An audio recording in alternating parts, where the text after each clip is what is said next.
This getter is called reversing words in a string. What do we have to do? Well, we have to create a function that takes a string as an argument, and we have to return the string, but in a reverse manner. Let's go.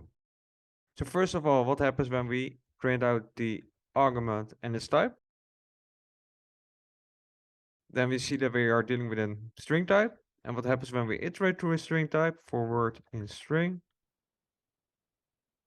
Then we only get the individual letters. And what I actually want to work with are the entire words. So how do we convert a string type to a list type? Well, as follows. Let's say that I want a list of the string. Then I can use dot split. I don't have to put in an argument because it will split the string at every white space by default. As you can see, here we have the list. So let's assign it to st. And when we iterate through it, we get entire words. Hi there. But we have to return the string reversely. So how do we iterate reversely through the string? Well, for that we can use slicing. Let's say that I want to print the string in a reverse manner. Then I can use square brackets colon -1, and that will print the string reversed. Let's comment this out, by the way. Hi there, in a reverse manner. So let's assign it to a new variable, reversed underscore string.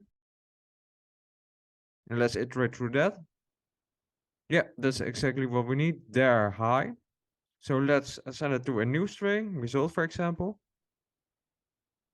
Result plus equals the word. We should probably add a white space at the start and return the result here.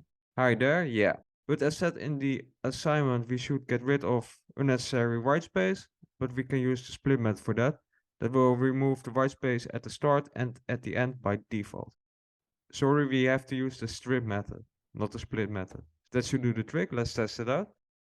Attempt. There we go. I hope this was useful and that you learned something from it. I'll thank you for watching and hope to see you in another video. Ciao.